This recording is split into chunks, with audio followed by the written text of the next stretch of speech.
and welcome back to Lucky Loaders 15, where I'll be giving you 7 tips for tomorrow's horse racing action. Now, before we get stuck into them, I just want to do the review part of the show. Now, before I recap on how our tips performed today, I should just reflect on how our nap ran on Thursday evening, because it hadn't run when I recorded my last video. That was the Vegas Raider at Chelmsford on Thursday evening. Absolutely hosed up, was originally advertised at 5-2, smashing the betting into favouritism, went off around about even money in the end and was a very worthy winner. So hopefully some of you were on there and it meant we were all square on Thursday. Today, however, was a very contrasting day, very disappointing. None of our horses really performed with any distinction. Camelot Tails blew his chances from the get-go. He seemed to be lit up by the blinkers. I thought Oisin was going to give him a little bit more of a restrained ride because you had Fairmac and also as well Tom Dascombe's horse Miramarchi, who had previously made the run-in before. I thought they were going to set a nice pace for him to aim at, but yeah, it completely went against Camelot Tails there by him making his own run-in, so that was disappointing. Socially Shady was quite weak in the market, to be honest with you. Had every chance but just wasn't good enough on the day. And then Straight of Hormuz for some reason just didn't seem to handle the track and just could never get in it. Very disappointing there. So it has been a day of disappointment today, but hopefully we can have some winners for you tomorrow, because I do fancy quite a lot. And like I said, we've got 7 as well. So hopefully, yeah, like I say, we can be back amongst the winners tomorrow. And we're going to be going to Haydock tomorrow for one of the big handicaps there of the year. They've got a few of these kind of races, like the old Newton Cup, but it's the old Borough Cup tomorrow. And I think Island Brave has got a good chance here in the 255 at Haydock for Sylvester de Souza and Heather Main. Now, at the current time recording, this horse was available at 14-1 with Betfair, who are paying 5 places on this race. Now, this horse has been running consistently of late. He's been making the frame in some big handicaps at some of the bigger meetings. His best run this season came at Newcastle when he posted a 3rd place effort in the Northumberland Plate. He's actually been dropped a couple of pounds for that run. He's down to a mark of 98, which I think is a workable mark for him. And even though, yes, he is dropping back to 1 mile and 6, there's going to be quite a bit of pace on here. And I think it could turn into a bit of a stamina test. Island Brave, he likes to be held up, and he normally comes with a late run. But I just think he could get the race run to suit tomorrow. A few of these horses that are going to be handy tomorrow, they've got some stamina doubts over them. So I do think that Island Brave has got a lot of things in his favour tomorrow. The conditions should be fine. The makeup of the race should be okay. He's been running well this year, and Heather Main's team are in pretty decent nick. I just thought 14-1 there. He was a lively each way player, and that's why he's going to be my extra tip to kick things off. We then go with my next best of the weekend, which runs in the 310 at Ascot. It's the Levette Stakes, and I thought Champagne Piaff could be the one here for Shane Kelly and Gary Moore. Currently available at time recording at 6-1 with SkyBet. They're offering 4 places in this race, and I'm going to recommend a 0.5 each way selection here. Now, this horse actually has been on my radar for quite a while before he landed a gamble in the Racing League at Windsor last month, where he was very impressive there. He's been raised £5 for that effort, but he caught my eye last year when he ran in a decent race here behind some useful juveniles from some powerful yards, and he caught the eye that day. He then went to Salisbury, where he beat Fundamental, who's been a good yardstick for John and Faded Gosden this year. There's been no mag at all, competing in some warm races, and yeah, that suggested that when he started this season off his mark of 83, that was definitely a workable mark for him. He caught the eye at Goodwood, where he just never got a run that day, made late headway. Tom Quealy wasn't too hard on him, and then obviously he went and landed that gamble, like I said, at Windsor last time out. Now, I think tomorrow he should be absolutely fine going up in trip. That race at Windsor was over 10 furlongs. This is going to be over the 1.5 miles tomorrow, so there shouldn't be a problem at all. There could be a bit of pace on for him, which wouldn't be a worry too. I think he's got solid claims in this race tomorrow. He's got a good draw from stall 4, and I think he could still be better than a mark of 88, and he could be one of those horses that maybe that could go juvenile hurdling later on in the year for Gary Moore, who's got a good record obviously with some juvenile hurdlers over the years.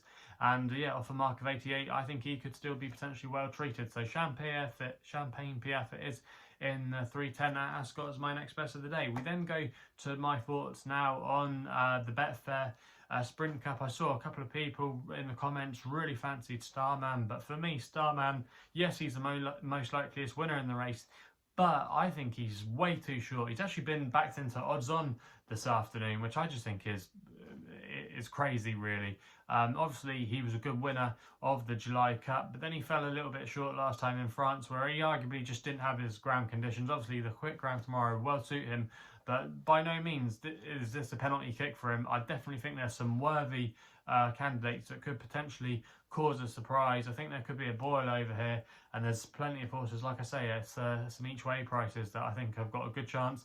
And this is where my long shot and another extra tip are going to be coming in tomorrow. I'm going to be putting two here. Don't normally do this, but I thought Nando Parado was interesting at 40 to 1 for Frankie Dettori and Clive Cox. Now you can currently get 40 to 1 with Paddy and Betfair, who are offering 4 places on this race. Now Nando Parado, if you've listened to the podcast, the Inner Saddle podcast that I do with Mark Karofsky, you'll know that we've got a really hard luck story with Nando Parado when he won at Royal Ascot. You might remember when he caused an upset to win the Coventry at 150 to 1. We actually got word beforehand from some of our sources based at Lambourne that this horse had been working very well on the gallops, and they said, yeah, have a few quid on, you know, we think it's one of the best 2-year-olds we've got around this year. And just never quite did it on debut. He blew the start, but then he made up a lot of ground, and we thought next time we'll back him. But of course, we didn't put him in a tracker or anything. And he went and won at Royal Ascot. And I remember thinking, God, that's the horse that we backed at Newmarket when he was just about to go clear, and I thought he's running a great race. And then it was one of those things that where nothing was coming from behind to catch him. He thought, oh God, no. And then when you saw the SP come up at the end at 150 to 1, you thought, oh my God, why didn't we back him? But yeah, that's one of the hard luck stories. So he does us a favour, Nando Parado. But ever since that Coventry win, he has been slightly disappointing. He ran well in France, over 6 furlongs on his next start after Royal Ascot, but then he's been tried at 7 furlongs a mile. Things just haven't quite worked for him. But then last time, I thought there was a bit more of a glimmer of hope. He ran at Newbury in Hungerford Stakes over 7 furlongs. They applied him there with first-time blinkers, and he just went off like a scolded rat, and he absolutely flew the gates. And you're thinking at one point he's going to win, and it's going to be by how far, but he still ran well for a long way, and he was only picked up by the likes of Sacred and that in the closing stages. He actually beat Elsa Hale, who bolted up in a conditions race at Haydock a couple of days ago. But yeah, that form has actually worked out all right, because there's actually another subsequent winner, I think, that's come out of that race. So it wasn't a bad race at all. Obviously, he needs to step up a lot, but it's interesting that Frankie Dettori's been booked to ride him tomorrow. He goes there for one ride tomorrow, Frankie. I think it was when he rode Kinross, he went all the way up to Haydock for one ride. So that's definitely interesting there. And we know he's got the stamina as well to make it last, hopefully, over the 6 furlongs. So he's an interesting contender at a big price. And I thought Summerghand as well could be interesting. He's 20 to 1. He's going to be the extra tip in this race for Dame Sudhope and David O'Meara. Now, Summerghand, we all know about this horse. I've been one of those people that have had a few hard luck stories with him. Most notably when he just got touched off in the Wokingham by Hay Jonesy. That was a gut-wrenching one for me there. But yeah, Summerghand, he bounced back to form last time out, where he put in you've got to say, a really good win at Newmarket in a listed race. He was given the whole field weight that day. It was a really emphatic performance by him. And yeah, I think he's in with a shout here of at least outrunning his odds and making the frame with those extra places. There's going to be plenty of pace up here. There's a few 5 furlong horses going up to 6 furlongs. Like I say, it could set up for him. He's a previous course and distance winner. The ground should be in his favour. He actually ran well in this race last year on soft ground, which wouldn't have been ideal. But yeah, on his day, he can take a scalp or two. He beat Oxted earlier this year, who then went on to win the King's Stand, so he can do it on the big occasion, you know, and he can spring a surprise. But for me, like I say, Starman, he's there to be shot at. He is probably the most likeliest winner of the race, you have to say. But at the price, I think he should be 2 to 1 for this race instead of his price tag now of being odds on. I just can't see it at all why he should be that price. So for me, they're going to be my 2 against Starman tomorrow. And if I had to have a lay of the weekend, it would definitely be him. We then go to the 405 at Haydock, where we're going with another extra tip here with a horse called Mountain Peak for Tom Marquand and Ed Walker. Currently available at the time of recording at 6 to 1, I should say, with SkyBet, who are offering 4 places on this race. I'm going to recommend a 0.5 each way selection here. Now, this horse Mountain Peak has got a good record at Haydock. He's won here 3 times in his career, and he's been running okay this season. Put a line through his last run at York. That's not his track.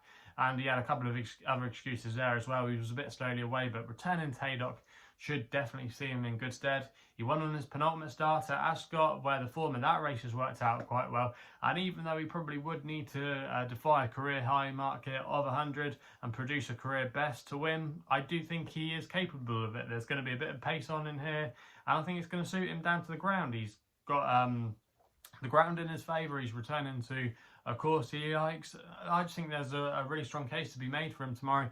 And Tom Marquand as well is back aboard, which is no bad thing. A lot of things to like about his chances tomorrow, and I think he'll be there or thereabouts come the end of the line. We then go to the nap of the day, which runs in the 5:10 at Thirsk with a horse called Strawberry Rock for James Doyle and Hugo Palmer. At the current time recording, this horse was available at 9-4. Now, Strawberry Rock has only run twice this year. He won on his seasonal reappearance at Windsor, which has worked out really well. He got raised a few pounds for that win, and then he ran in a bit of a messy race last time out at Newmarket, but I don't think it was a bad run at all. I think this is an easier race for him tomorrow. He does have to shoulder a big weight, but Hugo Palmer does well when he sends his horses up north, and James Doyle as well has got a really good book of rides tomorrow. Actually, he's probably going to have a few winners at Thirsk, and I think this will be one of them. I don't think he'll be put off at all by the small field. I think he's the class act. Yes, he's probably going to have to beat that Archie Watson horse to win this race, who is the most biggest danger, you have to say, in the Clipper Logistics colours, but for me, I do think Strawberry Rock at 9-4 should be a little bit shorter in the betting, and I wouldn't be at all surprised maybe if Archie Watson's horse did drift out a little bit tomorrow and our horse came in for a little bit more support. So yeah, he's got a good chance there, and that's why he's going to be my nap in the 5:10 at Thirsk. The last tip of the day then runs in the finale at Ascot. Now obviously mine's Clive Cox's horse, I think it's called Mine's a Double, has been really impressive so far at Leicester, winning being 2 from 2 there, and was very impressive, giving away a penalty. He could be frightening off his current mark of 88 on handicap debut, but for me, I thought Norbaan was really interesting, and I thought the track of Ascot would really suit her. She caught my eye when I actually backed her at York at the Ebor meeting a couple of weeks ago. She never got a clear run, she didn't get a clear passage at all under the hands of Danny Tudhope, who ran on really strongly with her in the closing stages. That race was won by Tweet, who had some smart form earlier in the season, and I believe she's going to be targeted in a race in France. But I do think this horse does have a race in of this nature and of this mark of 87, and with Jamie Spencer riding this horse, I think it's going to be an ideal horse for him. Just switch her off at the back, plenty of pace on as well. There's going to be a few front runners in here, and I just think the uphill nature of Ascot, the stiff finish, will really suit her down to the ground. And I think at 13-2, she's a good each way bet there, and that's why she's going to be my final tip of the day tomorrow. So let me know what you'll be backing tomorrow. Let me know in the comments box below if you're going to be taking on Starman in the Haydock Sprint Cup. Also as well, if you're still enjoying these videos, remember to subscribe and hit that thumbs up button.